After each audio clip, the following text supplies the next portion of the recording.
अस्सलाम वालेकुम रहमतुल्लाहि व बरकातुहू। उम्मीद करता हूँ आप सब खैरियत के साथ होंगे, आफियत के साथ होंगे। आज हमने टॉपिक पढ़ना है वो 6.5 और वो है about passing data by value.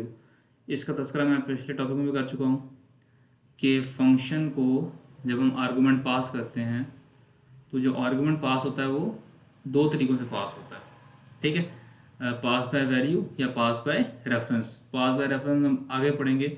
यहाँ वो 6.5 के अंदर पास डाटा बाय वैल्यू के बारे में जो है ना बात करेगा। ठीक है, इसका कॉन्सेप्ट आपको बताएगा। तो when an argument is passed into a parameter only a copy of argument's value is passed. Changes to the parameter do not affect the original argument. दोबारा पढ़ता हूँ। When an argument is passed into a parameter only a copy of argument's value is passed. वही कह रहे हैं, जब आप function call करते हुए कोई आर्गूमेंट जो है वो पास करते हो फंक्शन के पैरामीटर को, तो वो आर्गूमेंट जो है उसकी कॉपी बनती है और फिर वो उस कॉपी हुई वैल्यू जो है ना वो फंक्शन के पैरामीटर को मिलती है। तो फंक्शन जो उस पैरामीटर का जो भी चेंजेस करता है ना, वो जो ओरिजिनल आर्गूमेंट है उस पर कोई इफेक्ट नहीं आता उसका। यानी कि अगर आपने मेन से फंक्शन कॉल किया और फंक्शन को कुछ आर्गूमेंट पास किए, तो उस आर्गूमेंट के साथ जो फंक्शन है वो कुछ उसको तब्दील करता है या कुछ उसमें अल्टरेशन करता है, तो वो अल्टरेशन जहाँ से आपने आर्गूमेंट पास किए थे वहाँ पर अफेक्ट नहीं करती है। तो इसको बोलते हैं पास बाय वैल्यू। यानी कि आप बिल्कुल ऐसा समझ लें कि अगर मेरे पास नोट्स हैं और मैं नोट्स आपको दूँ कॉपी करा के, फ़ोटो कॉपी करा के दूँ, तो फ़ोटो कॉपी के ऊपर आप जो मर्ज़ी अपने कमेंट्स देते रहें, उस पर जो मर्ज़ी आप लिखें बनाएं, वो मेरे पास जो ओरिजिनल नोट्स हैं उसके ऊपर कुछ भी नहीं आएगा, क्योंकि मैंने तो आपको कॉपी दी है। तो आप कॉपी जो मर्ज़ी करते रहें। तो बिल्कुल यही होता है जब हम एक फंक्शन को कॉल करते हैं और आर्गूमेंट पास बाय वैल्यू करते हैं, तो आर्गूमेंट की कॉपी बनती है और वो फंक्शन को पास हो जाती है। फंक्शन का जो मर्जी करता रहे, जो ओरिजिनल आर्गूमेंट है उनमें कोई तब्दीली नहीं आती है। तो ये कॉन्सेप्ट है basically passing data by value का। इसको 6.9 के साथ उसने इलस्ट्रेट किया है। तो लेट्स सी 6.9। मैं इसको अपने पास एडिटर में खोल लेता हूँ।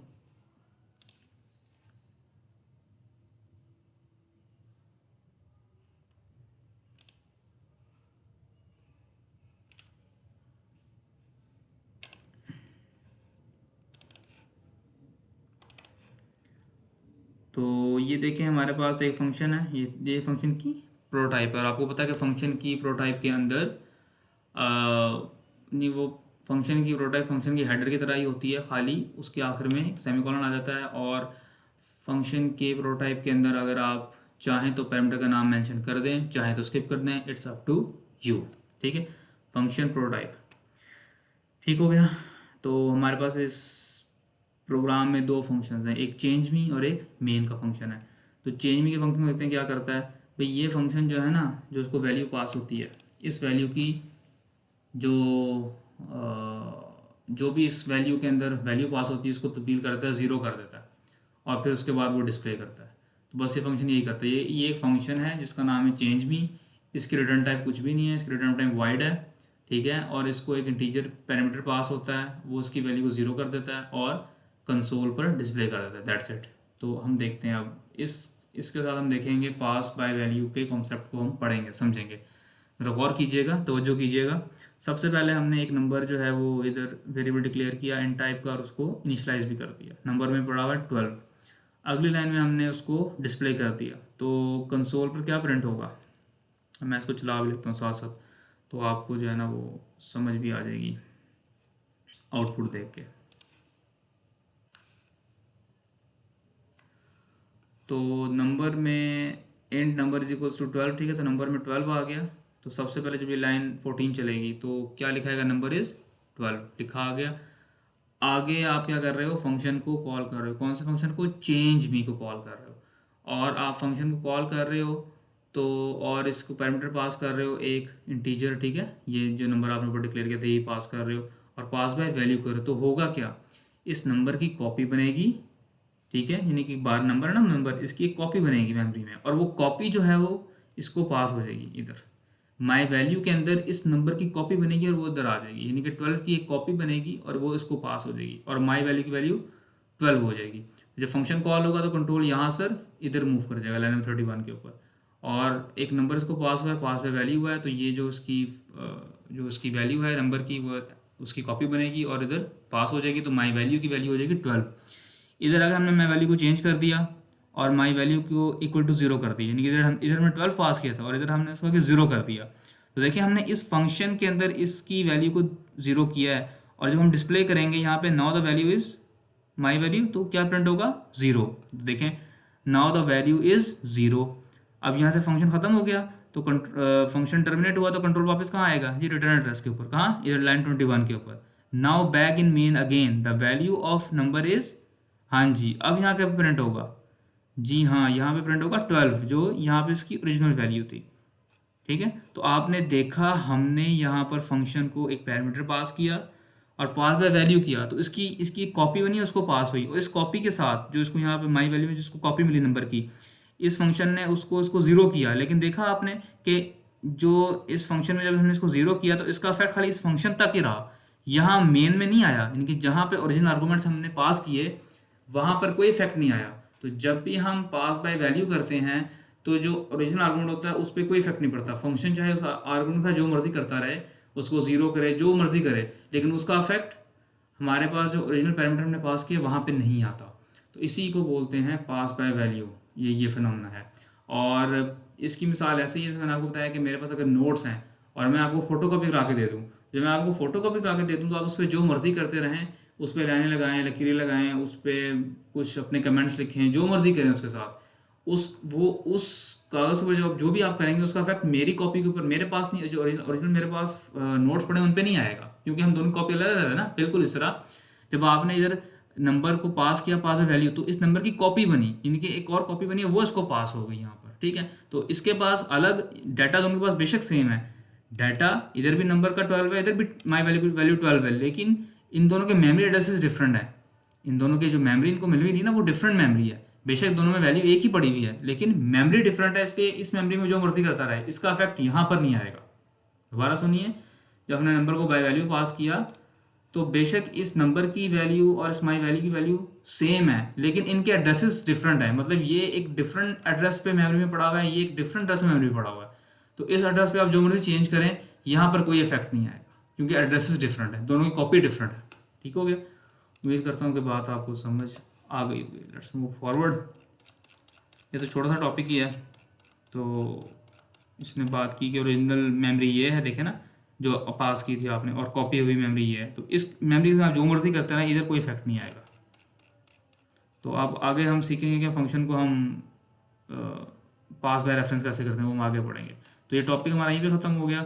अगला टॉपिक हमारा है 6.6, focus on software engineering using functions in a menu driven program. तो एक मेन्यू ड्रिवन प्रोग्राम जो होता है, आपने मेन्यू ड्रिवन प्रोग्राम पहले पढ़ा था कि जिसके अंदर हम डिफरेंट ऑप्शन यूज़र को देते हैं, एक मेन्यू प्रेजेंट करते हैं, यूज़र उस मेन्यू में से कोई ऑप्शन सेलेक्ट करता है और फिर आगे हम उसके अगेंस्ट वो काम करते हैं। तो यहाँ पर वो बता रहा है कि हम एक मेन्यू ड्रिवन प्रोग्राम में फंक्शन कैसे यूज़ कर सकते हैं।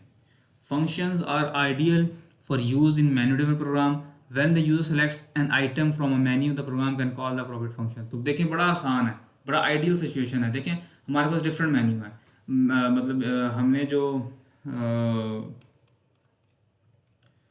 बल्कि हम इसी एग्जाम्पल को देखते हैं 6.10 को, इसको हम बहुत बहुत बार कर चुके हैं। Let's do it again. Health membership club वाली जो एग्जाम्पल थी 6.10 को हम देखते हैं, ये आप बहुत बार कर चुके हैं इसको। ठीक है, अब यहाँ पर उसी प्रोग्राम को, यानी कि आप देख रहे हैं जिसमें आपको एक मेन्यू डिस्प्ले हुआ है, ये मैं इसको चला देता हूँ क्योंकि हमने पहले कर चुके हैं। देखें ये हेल्थ क्लब मेंबरशिप प्रोग्राम है, इसमें डिफरेंट मेन्यूज़ हैं। आपने स्टैंडर्ड अडल्ट मेंबरशिप लेनी है तो आपने कितने मंथ्स के लिए लेनी है, और आपको वो सारा प्रिंट कर देगा। 4 प्रिंट करेंगे तो क्विट कर जाएगा। ठीक है, तो ये वही प्रोग्राम जो आप पहले कर चुके हैं, वही चीज़ है, लेकिन डिफरेंट तरीके से डिज़ाइन करके इसको प्रोग्राम किया गया है। यानी कि काम देखिए एक ही हो रहा है, पहले आपने किसी और तरीके से किया था इफ एल्स के जरिए, फिर आपने स्विच के जरिए किया, फिर आपने मेन्यू बना के किया, फिर अब इसको फंक्शंस के थ्रू इंप्लीमेंट कर रहे हैं। तो होगा क्या एक्चुअली, होगा ये कि देखें ना हमारे पास जो मेन्यूज़ हैं, स्टैंडर्ड अडल्ट मेंबरशिप है, चाइल्ड मेंबरशिप है, सीनियर सिटीजन मेंबरशिप है। तो जब कोई यूज़र कोई ऑप्शन सेलेक्ट करेगा यहाँ पर, तो हम रिस्पेक्टिवली उसका फंक्शन कॉल कर देंगे यहाँ पे। तो यानी कि आप ये समझ लें हमने अपने प्रोग्राम को बेसिकली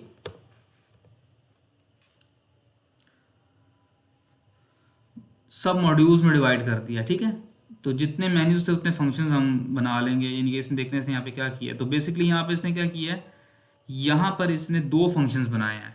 शो मेन्यू का फंक्शन है जो कि मेन्यू शो करता है, ठीक है, और एक शो फीस का फंक्शन है जो कि फीस को कैलकुलेट करता है और वो शो करता है। तो शो मेन्यू का फंक्शन है, ये इसकी फंक्शन की प्रोटोटाइप है, ठीक है। इसकी रिटर्न टाइप तो वाइड है और इसको कुछ पास नहीं होता, सिंपल है, ये खाली मेन्यू डिस्प्ले करेगा और कुछ नहीं करेगा। शो फीस का फंक्शन क्या है, इसको दो वैल्यूज पास होती हैं, डबल और एक इन टाइप की वैल्यू पास होती है, और ये रिटर्न कुछ नहीं करता, ये फीस कैलकुलेट करके शो कर देगा। तो आए हम फंक्शन को देखते हैं, शो मेन्यू को पहले देख लेते हैं। तो शो मेन्यू तो कुछ भी नहीं है, सिंपल आपने सी आउट के स्टेटमेंट्स हैं जो आपके पास मेन्यू आता है वो अपना डिस्प्ले करना है। तो शो मेन्यू का फंक्शन वो फंक्शन है जो कि बार बार मेन्यू को डिस्प्ले करेगा, इन शॉर्ट एक सी आउट की स्टेटमेंट ही है और कुछ भी नहीं है। और शो फीस का फंक्शन क्या है जी, शो फीस के फंक्शन को दो पैरामीटर पास होते हैं, एक मेंबर का रेट और एक मंथ पास होते हैं उसको, यानी कि जो भी उसने मेंबरशिप सेलेक्ट की है उसका रेट क्या है और कितने मंथ के लिए किया है। तो ये क्या करता है, उसका टोटल चार्जेस आपको डिस्प्ले कर देता है। तो ये शो फीस का फंक्शन बेसिकली आपको रिस्पेक्टिव जो आपने मेंबरशिप चूज की है उसके चार्जेस डिस्प्ले कर देता है। कैसे करता है, जो मेंबरशिप रेट है रिस्पेक्टिव उसको मल्टीप्लाई कर देता है मंथ के साथ, बस। और आप देख रहे हैं सी आउट की स्टेटमेंट है, उसमें दो चीज़ें मल्टीप्लाई हुई हैं, आंसर आ गया।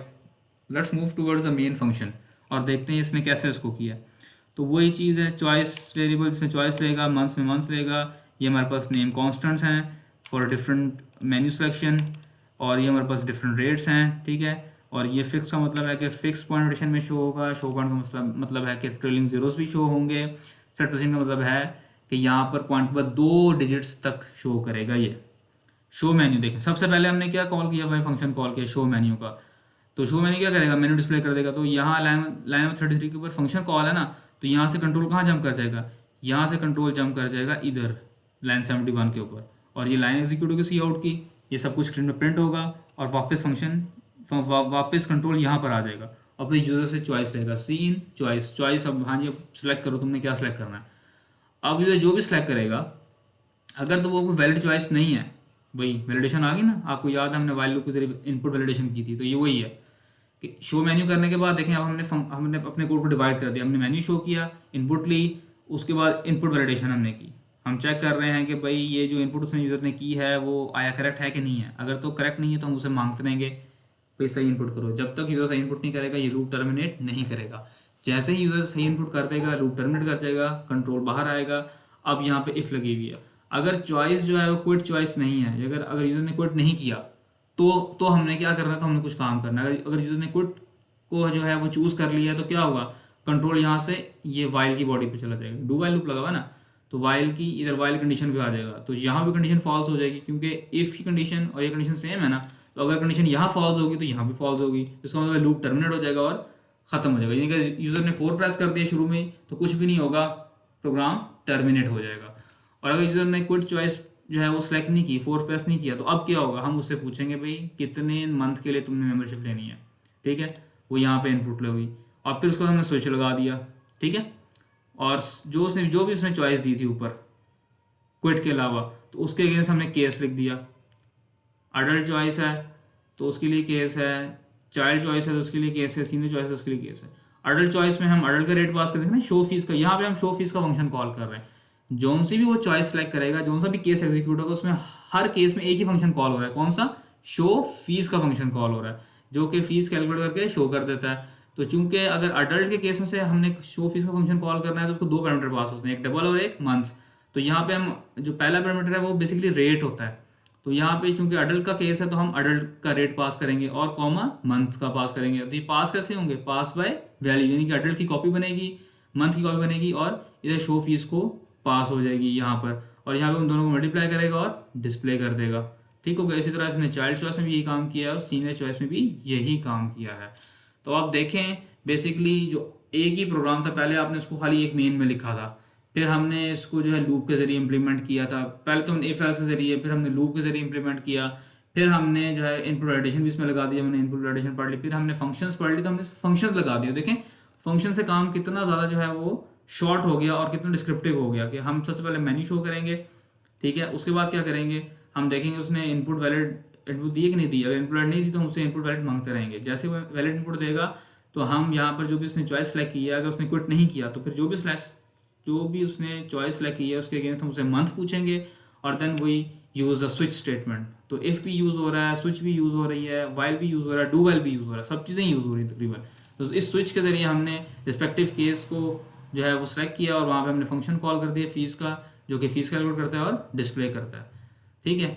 और उसके बाद कंट्रोल यहाँ पर आएगा, दोबारा से वापस ऊपर चला जाएगा, दोबारा से उससे पूछेगा चॉइस, जब तक वो क्विट नहीं करता तब तक वही काम चलता रहेगा। तो आप देखें ये जो कोड है वो कितना डिस्क्रिप्टिव हो गया और कितना अच्छा हो गया इस फंक्शन के थ्रू, हमें पता इजीली अंडरस्टैंडेबल भी हो गया। और देखें फंक्शन की रीयूजेबिलिटी भी हो गई। आपने देखा ना ये काम बार बार करना है, फीस कैलकुलेट आपने बार बार करनी है, ठीक है ना। तो इस शो फीस को कैलकुलेट कर डिस्प्ले करने वाला काम बार बार है। तो फंक्शन की रीयूजेबिलिटी देखें कि यही वाला कोड आप यहाँ पे भी लिखते हैं, यहाँ पे भी लिखते हैं, 3 बार लिखते हैं।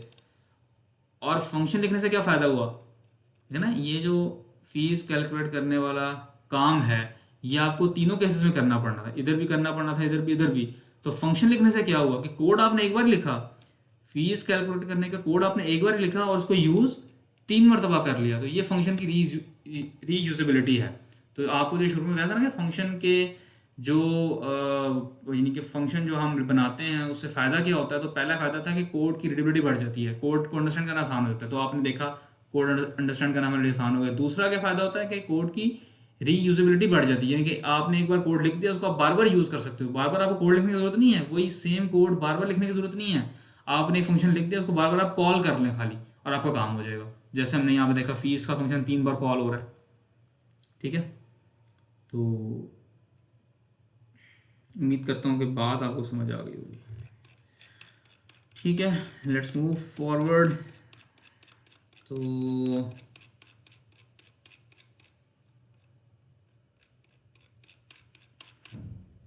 ये हमारे पास टॉपिक ख़त्म हो रहा है ऑल वन। ये सारी एक्सप्लेनेशन दी जो मैंने आपको दी। तो चेक पॉइंट क्वेश्चन आप कर लीजिएगा और जो दूसरे क्वेश्चंस हैं एग्जांपल्स वो भी कर लीजिएगा, कोई प्रॉब्लम हो तो पूछ लीजिएगा, ठीक है। और लेट्स मूव फॉरवर्ड। एक छोटा सा टॉपिक है रिटर्न स्टेटमेंट, छोटा सा टॉपिक है ये, ज़्यादा बड़ा तो नहीं है। तो रिटर्न स्टेटमेंट आपने बड़ी बार देखी है, रिटर्न स्टेटमेंट करती क्या है, हम देखते हैं कितना बड़ा टॉपिक है ये। It's not a big topic, थोड़ा टॉपिक है, इसको कर लेते हैं और ख़त्म करते हैं काम को।